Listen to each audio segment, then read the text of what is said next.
Kalau ini benar terjadi, peta perdagangan Asia Tenggara bisa jungkir balik. Indonesia dikabarkan berhasil mengamankan tarif ekspor 0% ke Amerika Serikat.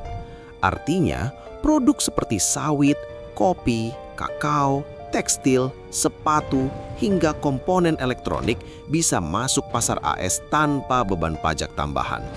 Di saat negara lain masih kena tarif belasan bahkan puluhan persen, Indonesia justru dapat jalur bebas hambatan. Kalau tarif benar-benar 0%, harga produk Indonesia otomatis lebih murah dan lebih kompetitif. Dampaknya, pesanan bisa melonjak, pabrik bisa pindah ke Indonesia, dan lapangan kerja bisa terbuka lebar.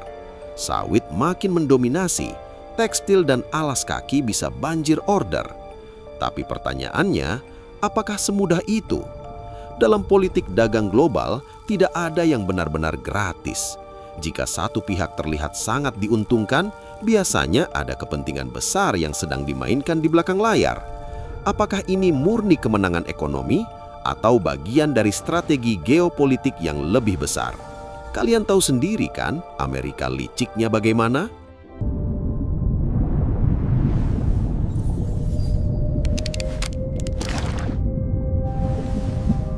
Dulu, kanker identik dengan usia tua. Sekarang, anak muda bahkan remaja mulai masuk daftar pasien. Bahkan seorang putri kerajaan Inggris yang terlihat sehat, muda, punya akses medis terbaik di dunia pun tiba-tiba mengumumkan dirinya mengidap kanker. Dalam 30 tahun terakhir, kasus kanker usia muda melonjak hampir 80%. Yang paling cepat naik justru kanker usus dan pencernaan. Penyebabnya, rokok, makanan ultraproses seperti mie instan, sosis, fast food, kurang gerak, polusi, dan satu kebiasaan yang dianggap sepele, yaitu begadang.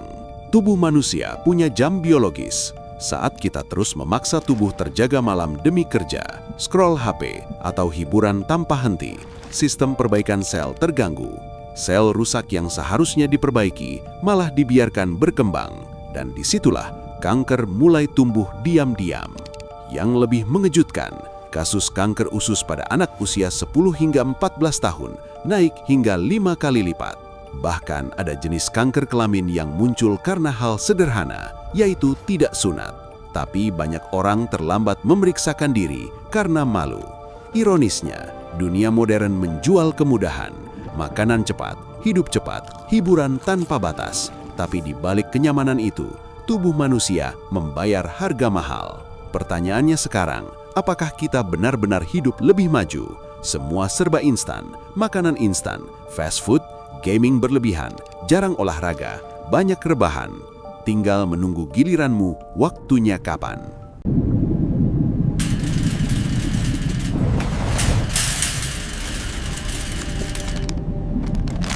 Setiap hari, jutaan Indonesia makan ayam. Murah, biasa, tanpa pertanyaan. Tapi sedikit yang tahu bahwa di balik satu potong ayam ada permainan ekonomi bernilai sangat fantastis. Nilai bisnis ayam di Indonesia itu ratusan triliun rupiah. Bukan usaha kecil, ini industri raksasa. Yang mengejutkan, hampir seluruh bibit ayam nasional masih bergantung impor. Artinya, ayam goreng di warung, di mal, bahkan di rumah kita, akarnya bukan dari dalam negeri.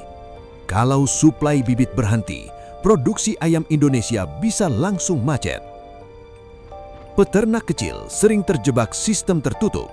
Bibit beli dari perusahaan besar, pakan beli dari perusahaan besar, obat beli dari perusahaan besar, dan saat panen, jual lagi ke perusahaan yang sama.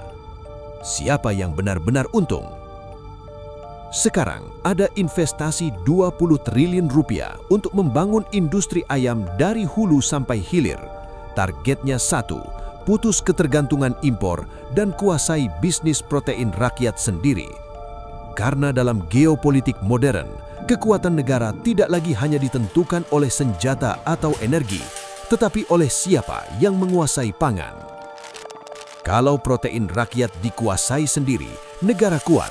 Tapi kalau tidak, kita cuma jadi konsumen di negeri sendiri dan selamanya menjadi bodoh.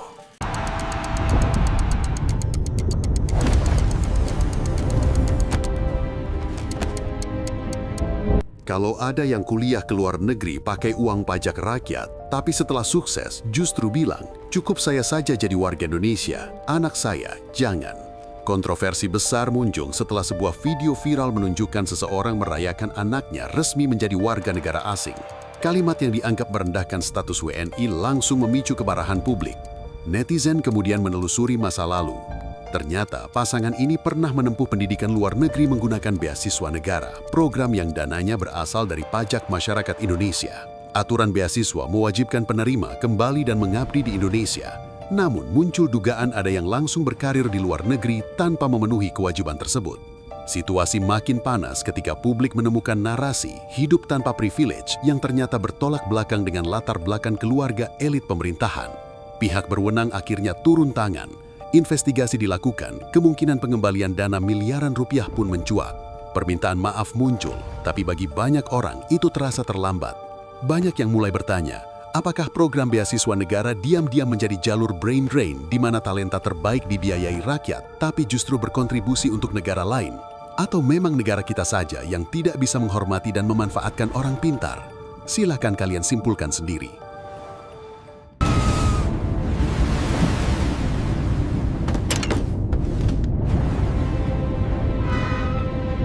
Kerja di kapal demi keluarga, tapi berakhir dengan tuntutan hukuman mati. Gimana ceritanya?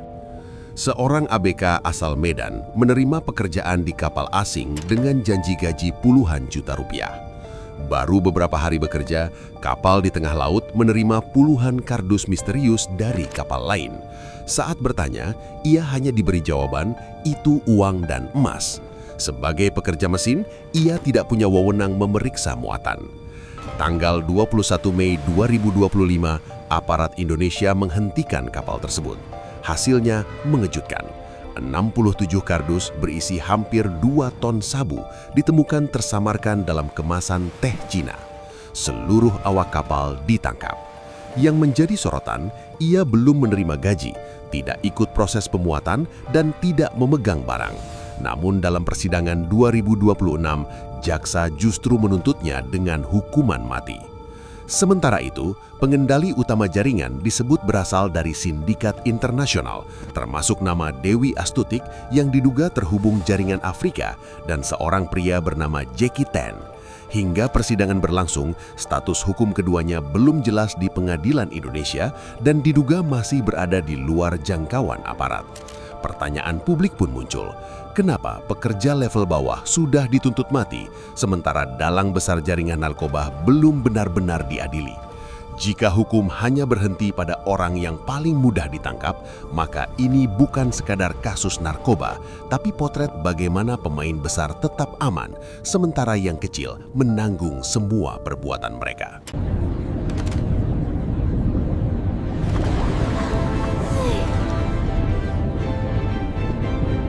Awalnya cuma konser K-pop di Malaysia. Tapi siapa sangka satu pelanggaran kecil malah berubah jadi perang digital Asia. Semua bermula ketika fans asal Korea Selatan melanggar aturan konser dengan membawa kamera profesional. Bukannya minta maaf, sebagian netizen Korea malah menyerang balik dengan komentar rasis yang merendahkan fans Asia Tenggara. Dan disinilah situasinya berbalik. Netizen Asia Tenggara yang menyebut diri mereka sibling tidak membalas dengan amarah. Mereka balas dengan cara yang jauh lebih menyakitkan, boikot budaya Korea.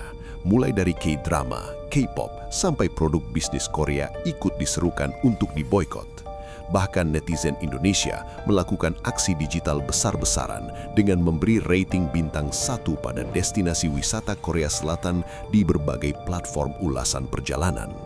Dampaknya, reputasi pariwisata anjlok, citra negara ikut terjun payung, dan beberapa influencer Korea langsung meminta maaf karena takut kehilangan pasar Asia Tenggara yang merupakan salah satu sumber audiens dan ekonomi terbesar mereka. Ironisnya, Asia Tenggara justru pernah membantu Korea Selatan saat Perang Korea tahun 1950-an. Sejarah yang sempat dilupakan, kini kembali diingatkan oleh internet. Harusnya sekarang mereka belajar. Asia itu luas, cantik dan ganteng bukan cuma dari Korea. banyak wajah alami Asia yang bersinar tanpa perlu operasi plastik.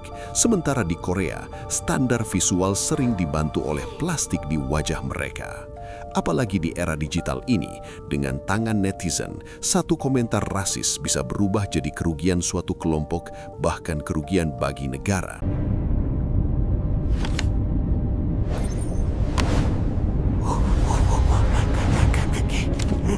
Katanya Indonesia digadaikan.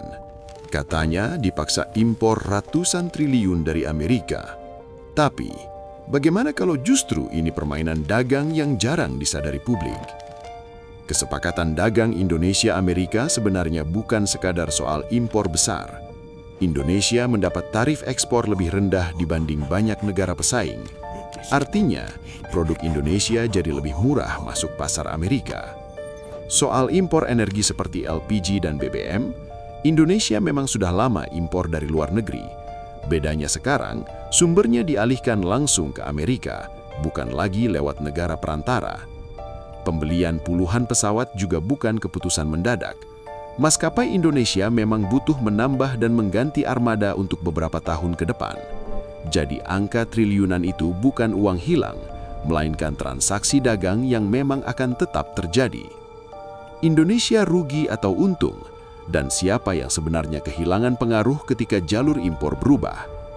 Kadang yang disebut negara digadaikan justru cuma narasi perang opini. Karena dalam geopolitik, yang terlihat rugi di depan kamera bisa jadi sedang menang di belakang meja.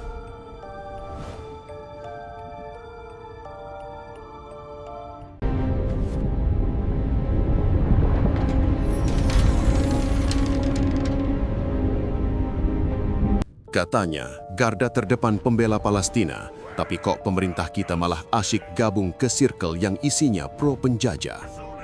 Baru-baru ini, negara kita resmi bergabung dengan Board of Peace atau Dewan Perdamaian bentukan Amerika. Kedengarannya mulia, bukan? Tapi nyatanya, negara-negara besar di Eropa saja menolak mentah-mentah bergabung ke dewan ini. Kenapa? Karena di Dewan Perdamaian ini, Palestina sama sekali tidak diajak bicara dan tidak dijadikan anggota. Sebaliknya, Israel justru duduk manis di dalamnya. Lebih gilanya lagi, negara kita dengan bangga menerima posisi sebagai wakil komandan pasukan perdamaian di sana. Padahal tugas utama pasukan ini sangat janggal. Mereka ditugaskan melucuti senjata warga Palestina, tapi senjata Israel dibiarkan, mengawasi warga sipil yang terjajah, dan menjaga proyek properti Gaza baru yang ternyata dimonopoli oleh keluarga petinggi Amerika sendiri. Sadarkah kalian, Indonesia jadi wakil komandan di Gaza itu murni jebakan adu domba? Barat sengaja cuci tangan, memakai kita untuk menekan saudara sendiri di Palestina. Aslinya, kita cuma dijadikan satpam proyek gratisan untuk mengamankan lahan Gaza supaya elit global bisa bebas bangun properti mewah di atas penderitaan mereka. Lalu, apa imbalannya? Kebetulan banget ini terjadi pas pemerintah lagi sibuk lobi dana Amerika buat IKN. Jangan-jangan nasib Palestina memang sudah diam-diam digadaikan demi kucuran dolar.